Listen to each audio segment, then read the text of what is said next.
Welcome back inside the Woody Hayes Athletic Center, everybody. It is Tuesday. That means a practice report presented by Byers Auto. That's the 40-year vet, Tim May. Welcome back, Tim. Glad to see you're feeling better. That's Andy Backstrom in week 2 now, covering Ohio State. Lettermen Row, practice report, Byers Auto. Let's get into it, fellas. We just talked to Ryan Day and talked to Jim Knowles about some pretty pressing questions about this Ohio State football team after watching it win 21-7 over Northwestern on Saturday at Ryan Field. Tim, after hearing from Ryan Day, from Jim Knowles, what's your biggest takeaway, concern, comment, question still remaining?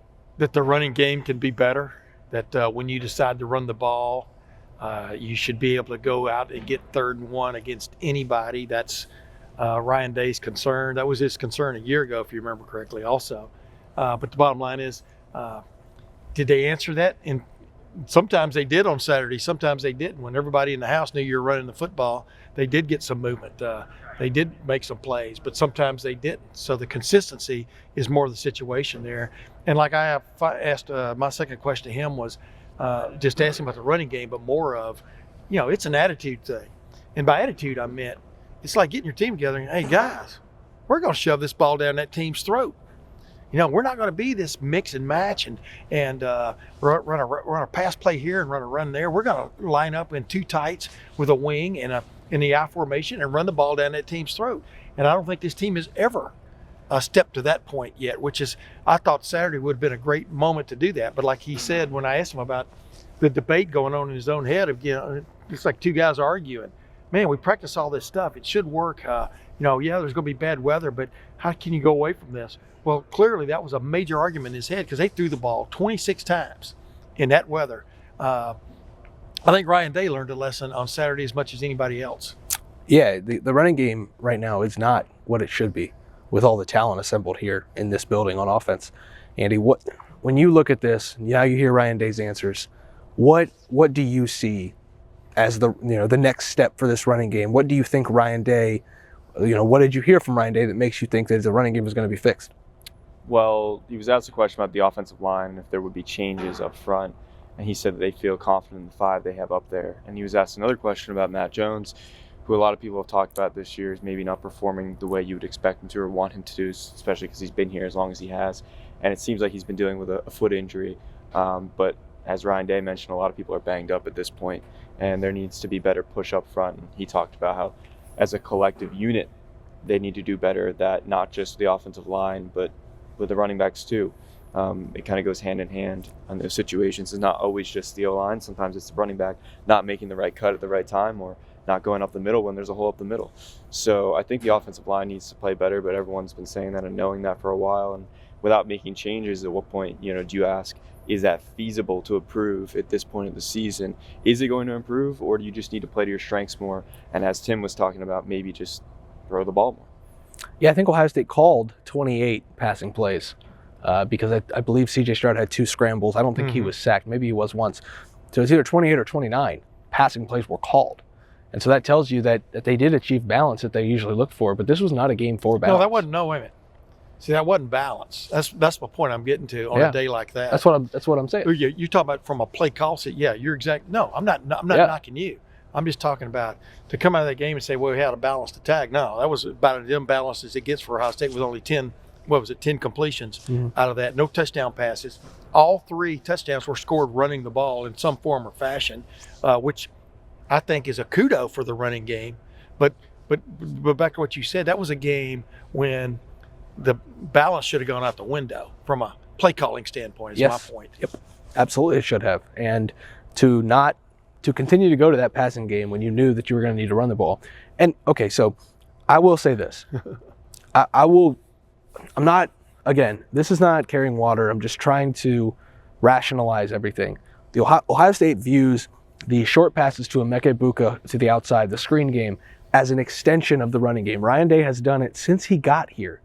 You go back and watch K.J. Hill against Penn State. That was an extension of the running game. You go back and watch J.K. Dobbins in the screen game, against Penn State, I believe in that same game. That was an extension of the running game. The passes that Ohio State throws, the short yardage ones, are the running game according to the people in that building. With that being said, you have to throw all that out. You have to be better at running the football. And Ohio State was not good at running the football for a large chunk of the game. In the second half, they ran it better. They ended up averaging 5.9 yards a carry. Yeah. That's the most maybe skewed stat that I've seen in a while, though, given that they did not execute on short yardage, and they didn't execute when sometimes they needed to there against Northwestern. Yeah, but 3 times they took the ball down the field, either short or long.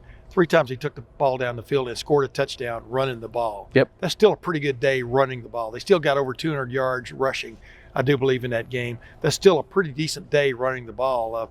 What they threw for 76 yards and ran for 209 or something like that, some kind of figure like that. That's still a decent day running the ball. Is it a decent day? See, what we're weighing into this equation, we're not being totally truthful with people is, and I don't mean it in a bad way, this was against Northwestern. That's who they had trouble getting their 3rd and 1 against. That's who they had trouble going completely, that you just lining up and running the ball down their throat. And I think that's part and parcel to why people are dissatisfied with what they saw on Saturday, even though Ohio State won by 2 touchdowns. Yes. You should have beaten that team worse, no matter what the conditions were. I mean, it's called a psychological kind of thing for the fans and even for the football team. I mean, Ryan Day and them are not. They are pleased that they won. They're not happy with the way many facets of that game went. I thought the defense got much better after the first couple of drives against Northwestern. Yeah, they gave up an extended drive here or there, but Northwestern never, they got down to the 30 at one point, and then Ohio State got off the field with a 4th and 1 or whatever it was stopped. That's tremendous defense, because that's what it took on that day. They may keep the ball for 10 plays, they may keep the ball for 3 plays, but you got off the field without giving them a point, which is huge on a day like that.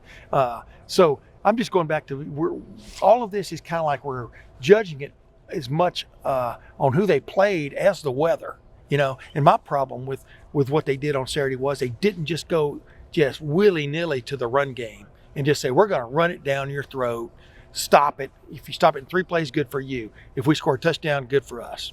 That's my disappointment. In a game like that, against that opponent, Andy, you talked about the Northwestern running defense before the game and how Ohio State should be able to get on track running the football. In a game like that, in weather conditions like that, I don't want to degrade Northwestern. Ohio State should have had about 300 rushing yards in that game. Yes. And I wouldn't have been surprised if it did. And it didn't. And I think that's why that curve is steep, and we're grading with this running game on a curve. 200 yards a good day, like you said, Tim, against Northwestern. In those conditions, 200 yards was not good enough. Do you agree there? Oh, absolutely. You certainly, at a certain point, you just got to put your guys up against their guys, and I get they're stacking the box. But at the end of the day, kind of what Tim was talking to, it's attitude. Like, you got to just have the confidence to push them over. And, Northwestern was playing against the same conditions. And earlier on in that game, they were having a lot more success on the ground. And part of that's just mentality and an emphasis that they're going to do that. And I think Northwestern came right from the get-go and being like, yeah, we're going to run the ball down your throat. And it took a little bit for Ohio State to kind of embrace that. Hey, I'll ask you this. I had to stay home over the weekend, as we well know. By the way, I never felt bad, so thanks for wishing me well, as I said yesterday. But I tell you what, there was a lot to be said for having the ball first. I'm talking about having the win, at your back first in that game, because I think it kind of set everybody's thought pattern on kind of like what happens at the beginning of a game kind of sticks with you through the rest of the game. And here's C.J. Stroud taking a shotgun snap, and he's doing his eyes like this with the up close camera shot, because the wind, not only is the wind blowing, but the rain is blowing right into his eyeballs. And he's sitting there trying to run this offense. The snap comes back and does a little wiggle. I mean, meanwhile, Northwestern gets the ball, and they got the wind at their back, and they go lickety-split right down the track. I meant to say clickety-clack right down the track. That has a lot to do with how people remember this game, if you follow me. Like everybody's saying right now, Michigan had trouble with Rutgers. Yeah, they had trouble with Rutgers in the first half. They trailed 17-14. Then they beat the heck out of them. I was going to say beat the hell out of them, but I don't want to get that graphic. They beat the hell out of them. Well, you just said it. I know, exactly. That's why you have to make changes, say, on the fly. And the bottom line is, but what you remember is them having trouble with Rutgers in the first half. Well, every team gives you their best shot. Like Indiana's going to come in here Saturday. They're going to give Ohio State their best shot early. You can count on it. Whether Ohio State can, like Ohio State should have done at Penn State 2 weeks ago, go out and score 3 touchdowns when they have ample opportunity to do so and take that game away from them immediately remains to be seen. But you're going to get your best shot from a program that is still recruiting on a decent level, a Big Ten level, with Big Ten players, just like with Northwestern. Problem was Ohio State took that best shot, and that stuck with you. And number 2, they kept trying to throw the ball, which the first time I saw Marvin Harrison Jr. do a basket catch, okay, that was one of the 10 receptions, a basket catch. This is a guy who always catches the ball with his fingertips. As soon as he did a basket catch, I went, man, this is not, that ball's doing this kind of stuff.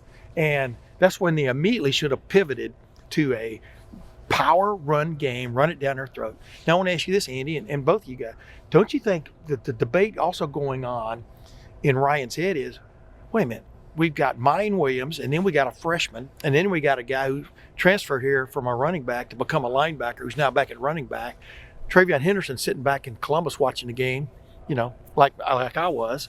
Wait a minute, do we really want to run the running back that much? I mean, that had to be part and parcel a little bit to this because they finally went to the C card, which was C.J. Stroud running the ball a little bit. But don't you think that played into his mind a little bit that Mayan's coming off an injury or getting banged up and he's our only guy, blah, blah. Season high, 26 carries for Mayan, and you have to wonder how sustainable is that for him, especially with coming off the injury that he had. I mean, he's probably not 100%. I know it was a minor injury, but to run that much, and that's something he hasn't really done. I'm interested to see what they do against Indiana, and we've talked about they might just throw the heck out of it against Indiana because they don't have a very good defense, and you want to get CJ back on track. But yeah, that's definitely a concern going forward. What is the running back depth?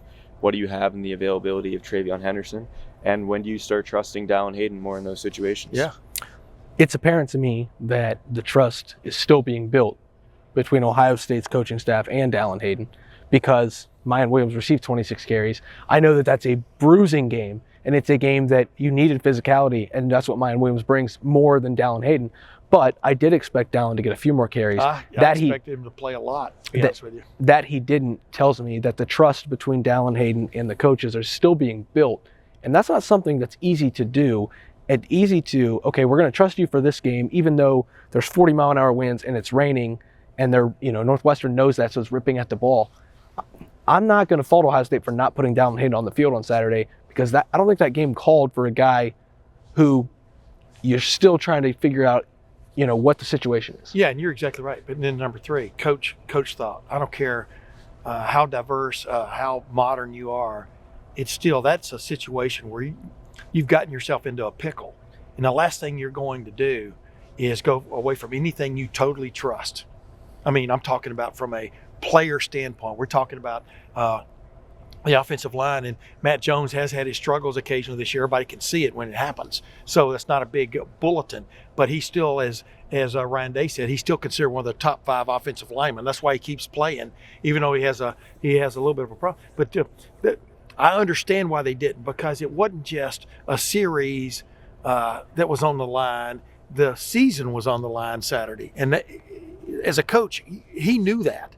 Mm-hmm. And so you're not going to just willy-nilly throw someone in there to give somebody a breather with everything you've worked for over the previous 300 days is suddenly on the line in the most unbelievable situation at Northwestern with a 30 to 50 mile an hour wind staring you in the face, or even worse of all, taking passes and adding another 20 yards to them. You're not gonna just roll the dice. I understand that, and I think it's kudos to Ohio State on a day like that when we've just debated or talked about the things they had available or the things they could have done but they didn't do, that they still win with 3 touchdowns running the ball, and they still get out of there with a 21-7 win. And it's really funny because at 3:30, I'm sure y'all were thinking, like everybody, like all the rest of us, well, here comes the old elevator shaft in the polls, etc. Hey, you got to wait till midnight, man. You know what I mean? Yeah. Till the last polls are in. The last polls are in. Ohio State's still sitting number 2, number 3 in the country. Got to be number 2 or 3 in the country tonight, probably in the college football playoff rankings, because they survived on a day when others didn't.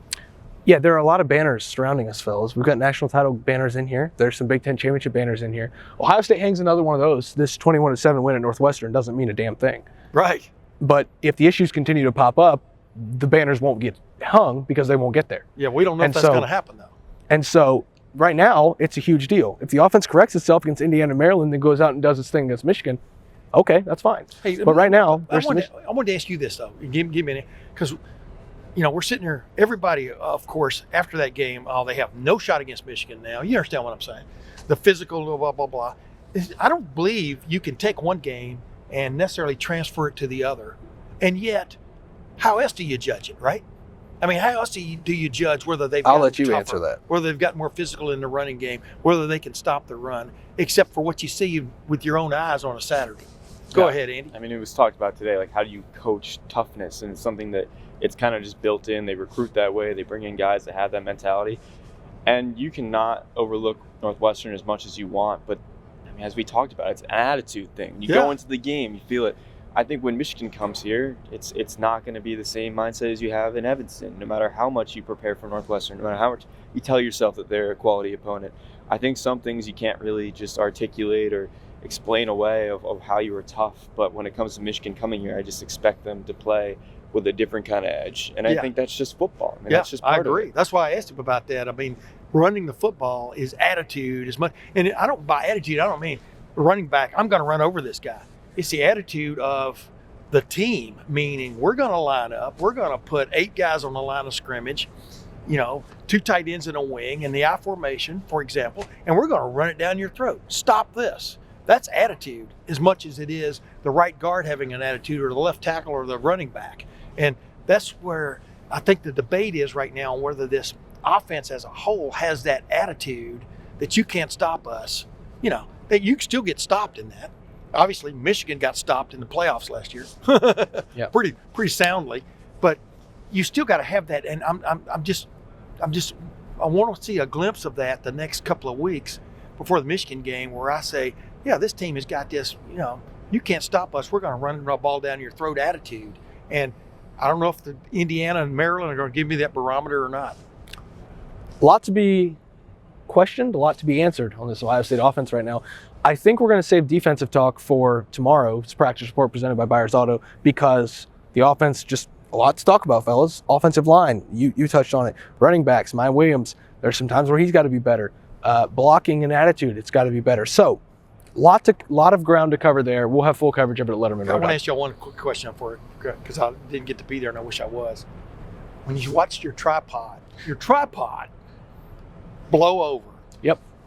And this was after the game. What did that tell you about the conditions on the field? You can go first, because I know my answer. Yeah, I mean, we were down there before the game started, and it was windy, but we were like, oh, this isn't too bad. And then we get there after the game. We're trying to record our rapid reactions, and you have ponchos swirling around in the wind. You have people working at the stadium that are losing all of their things. They're getting blown everywhere. Play sheets that were left after the game just flying in the wind. I mean, it was bizarre. It was something where, like, I don't think I've felt that kind of wind before. I think Tim, what it actually did for me, it changed my perspective on the game. Correct. I was almost ready to sit down and use the typing fingers to type out, this Ohio State team has a lot to figure out. And then it almost made me change the perspective of, okay, this truly is survive the afternoon and get out of there. Yes. I know that's not what fans want to hear. I know it's easy to chalk it up as Ohio State played poorly. Folks, when I tell you the wind was horrible, like I'm not trying to blame the weather for the shortcomings of the Ohio State running game. But when you have the weather that you did, it was impossible for both teams to do anything. That's why Northwestern couldn't move the ball going against the wind either. Yeah. Or going with the wind. That's why Ohio State couldn't do it either. That's why passes were sailing, that's why passes were dropped. They were hitting people where they weren't supposed to because of the movement. The wiggle. I truly do believe that game was survive. Now, a few days later, we can ask the tough questions to Ryan Day, which is what we did. We asked him some questions that he needed answered. But once the tripod fell over, kind of let me know, like, hey, take a step back and realize the kind of conditions that you're dealing with here. Conditions won't be as bad Saturday. Ohio State, Indiana at noon in the Horseshoe. It's supposed to be, I think, 40 degrees and really cold, but it's not going to be that windy. Tim May will be there, the 40-year vet. Andy Backstrom will be there, the 2-week vet. I'm the 4-year guy, Spencer Holbrook. Thanks for watching. Thanks for listening to the latest practice report presented by Byers Auto. We'll be back in the Woody Hayes Athletic Center on Wednesday for full coverage of Ohio State, where we do it all week long and all year long at lettermenrow.com.